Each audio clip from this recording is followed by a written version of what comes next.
નમસ્કાર મિત્રો અનિરુદ્ધસિંહ જાડેજા પર ચાર હાથ કોના, અનિરુદ્ધસિંહ જાડેજા પર આશીર્વાદ કોના, પોપટભાઈ સોરઠિયા ચાલુ ધારાસભ્યની હત્યા કરી હતી, આમ છતાં પણ વહેલી જેલ મુક્તિ કેમ, એ સવાલો ફરી અત્યારે થઈ રહ્યા છે.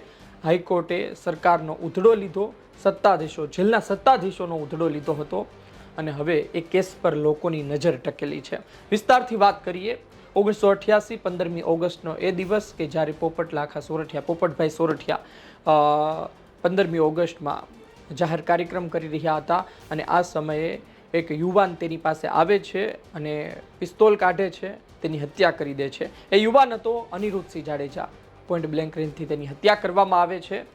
પોપટભાઈ સોરઠિયા મૃત્યુ પામે છે અને ત્યારબાદ સતત સવાલો થતા રહ્યા છે અને ત્યારબાદ પણ ગોંડલમાં ઘણું થયું. ત્યારબાદ આ યુવાન અનિરુદ્ધસિંહ જાડેજાના પિતા મહિપતસિંહ જાડેજા અપક્ષ ધારાસભ્ય બને છે. બે ટર્મ અપક્ષ ધારાસભ્ય તરીકે ચૂંટાય છે. વાત એ હતી કે આ અનિરુદ્ધસિંહ જાડેજાને લઈને સવાલ થઈ રહ્યા હતા છેલ્લા લાંબા સમયથી કે વહેલી જેલ મુક્તિ કેમ આપવામાં આવી. તેમના દીકરા પોપટભાઈ લાખાભાઈ સોરઠિયાના દીકરાએ અરજી કરી હતી વહેલી જેલ મુક્તિ કેમ અને તેની સુનાવણી ચાલી. હાઈકોર્ટે સરકારનો ઉધડો લીધો, જેલના સત્તાધીશોનો ઉધડો લીધો, કહ્યું કેમ વહેલી જેલ મુક્તિ આપવામાં આવી, તેમની જેલ મુક્તિને લઈ શું તમારી પાસે કોઈ નીતિ છે? આ તમામ સવાલો કરવામાં આવ્યા. કોઈ સચોટ સ્પષ્ટ જવાબ આપવામાં આવ્યો નહોતો. વાત એ છે કે પોપટભાઈ સોરઠિયા કિમલોપ કિસાન મજદૂર લોક પક્ષ તરફથી પણ લડ્યા હતા. જ્યારે ચીમનભાઈ પટેલ કિસાન મજદૂર લોક પક્ષ લઈને આવ્યા 1975માં, તેમાંથી પણ જીત્યા હતા અને ત્યારબાદ 1985માં કોંગ્રેસમાંથી પણ જીત્યા હતા. તે પહેલાં પણ કોંગ્રેસથી જીતેલા.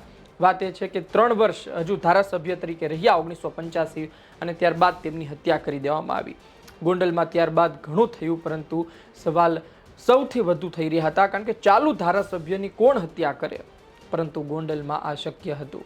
અને ત્યારબાદ એ જ હત્યારો વ્યક્તિ હોય, તેના પિતાજી, તેના પરિવારમાંથી કોઈ વ્યક્તિ ધારાસભ્ય બને, આ પણ ગોંડલમાં થઈ શકે. અને ગોંડલમાં મહિપતસિંહ જાડેજા અપક્ષ ધારાસભ્ય તરીકે બે ટર્મ ચૂંટાઈને આવ્યા. ત્યારબાદ તેમને જયરાજસિંહ જાડેજાએ હરાવ્યા. જયરાજસિંહ જાડેજા 1998, 2002માં જીત્યા, 2007માં તેઓ પણ હાર્યા, 12માં તેઓ પણ જીત્યા, 2007માં ગીતાબા એમના પત્ની લડ્યા અને જીત્યા, 22માં પણ તે ગીતાબા જીતી ગયા.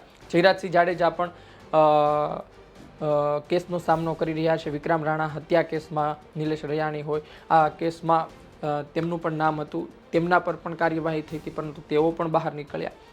એટલે કહેવાતું હતું કે ગોંડલમાં એક તરફ જયરાજસિંહ જાડેજા પણ ક્રાઇમમાં સામેલ છે, છતાં ખુલ્લેઆમ ફરી રહ્યા છે, બીજી તરફ અનિરુદ્ધસિંહ જાડેજાએ પણ હત્યાઓ કરી, છતાં ખુલ્લેઆમ ફરી રહ્યા છે.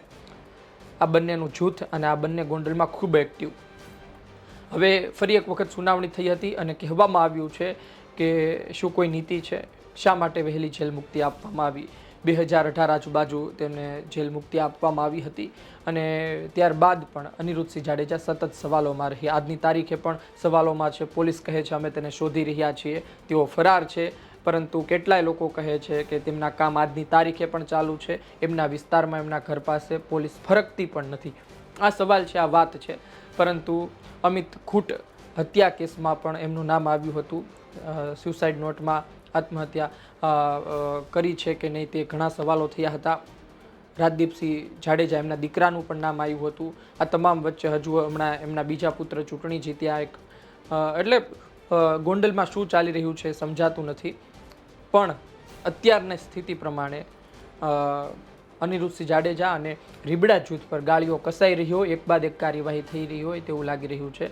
વધુ સુનાવણી હાથ ધરવાની છે હાઈકોર્ટમાં અને નામદાર કોર્ટ શું જજમેન્ટ આપે છે, શું કહે છે તેના પર નજર રહેશે. અને જે કહે છે જેલ મુક્તિને લઈને મોટો આદેશ આપે છે, તો ખરા અર્થમાં મુશ્કેલી અનિરુદ્ધસિંહ જાડેજાની વચ્ચે. આપનું શું કહેવું છે કોમેન્ટ બોક્સમાં જરૂરથી જણાવજો. આ માહિતી પસંદ આવી હોય લાઈક કરજો, શેર કરજો. ધન્યવાદ.